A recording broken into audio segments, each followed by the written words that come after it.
In May of 2025, a 76-year-old man undergoing weekly cancer treatment boarded a plane, flew across the Atlantic, and stood up in front of Canada's Parliament to do something no British monarch had done in almost 50 years.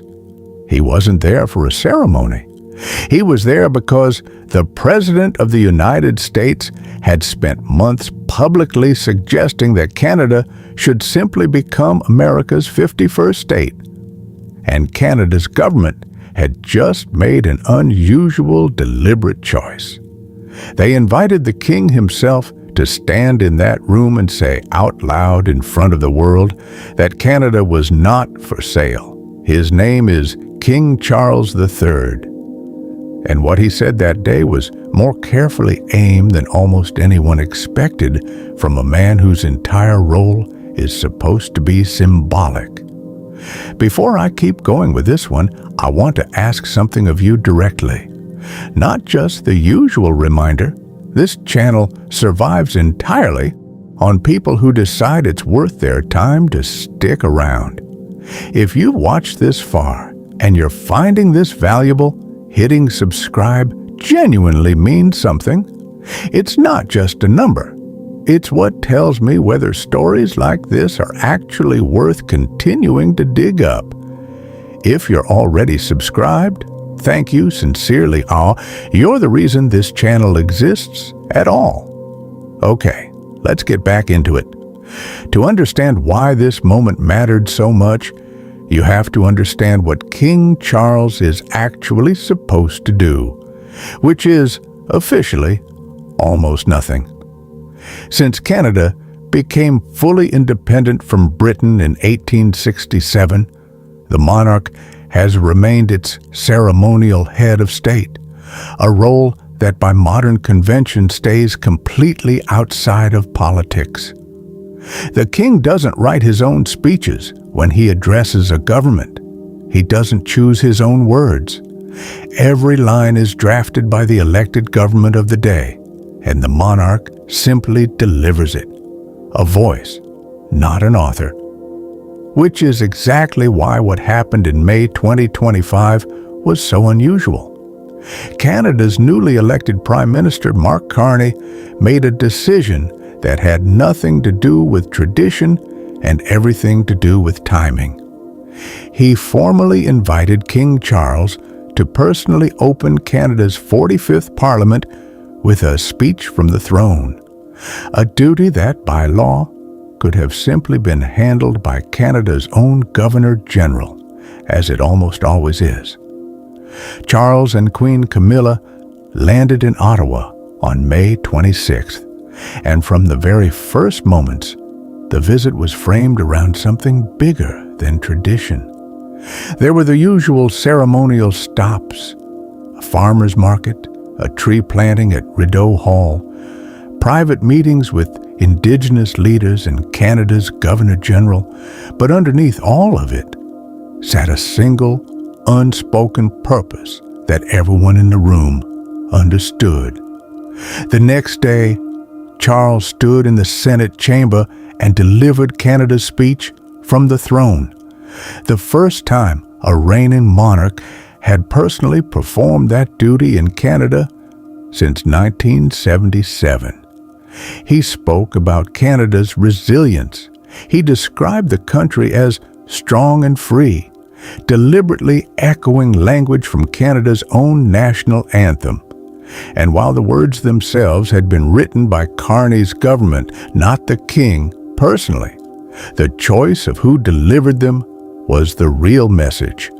A president of the United States had been openly suggesting Canada could become part of America. Canada's response wasn't just a political statement from its own leaders.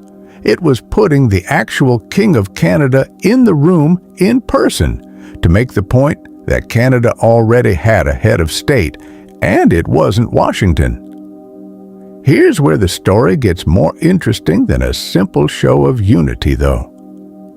Charles's position was genuinely delicate. As King of the United Kingdom, he had already extended an invitation to President Trump for a second official state visit to Britain, meaning the same monarch defending Canadian sovereignty in Ottawa would soon be personally hosting and toasting the very president making claims on Canadian territory. Constitutionally, this wasn't a contradiction. The king acts on the advice of whichever government he's serving in that role, Canadian or British, even when that advice points in two completely different directions. But politically, it placed Charles in a position almost no modern monarch has had to navigate this publicly, and there was an added layer beneath the surface. According to a book released in April 2026, Charles's personal relationship with Trump may have played a quiet role behind the scenes as well. The book, drawing on royal sources, suggests that Trump's respect for King Charles personally may have softened his interest in pursuing Canadian annexation any further than rhetoric. An extraordinary claim, if true, that a single relationship between two men may have shaped the trajectory of a serious geopolitical threat. None of this happened in a vacuum. Canada's relationship with its monarchy has never been simple. Polling has shown for years that a majority of Canadians don't feel strongly connected to the institution at all. And in provinces like Quebec, the monarchy is often viewed as an outdated colonial relic rather than a source of national pride. And yet, in the exact moment Canada's sovereignty felt genuinely threatened, the country didn't move away from that old institution. It leaned directly into it. It called on the one symbolic figure who could stand in a room and represent something no elected government could claim on its own: continuity, legitimacy, and a formal head of state that existed independently of Washington entirely. Whether or not Charles's presence in Ottawa actually changed anything in Washington, we may never fully know. But the choice itself said something important, that in a moment of real political pressure, the value of an old, mostly ceremonial institution wasn't in what power it held, but in what it represented simply by showing up. A king with almost no political authority walked into a room, and by doing nothing more than reading words written by someone else, made one of the clearest political statements of his entire reign.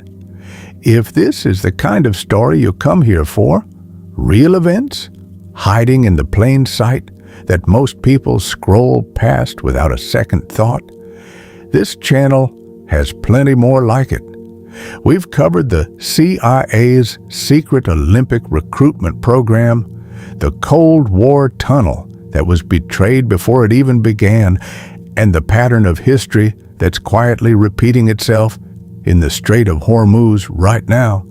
If any of that sounds like your kind of thing, it's all sitting right here on the channel waiting for you. And if you want to see this channel keep finding stories like this one, subscribing is genuinely the single biggest thing that helps. It's free. It takes a second, and it directly decides whether this keeps going. Thank you for watching all the way to the end. I'll see you in the next one.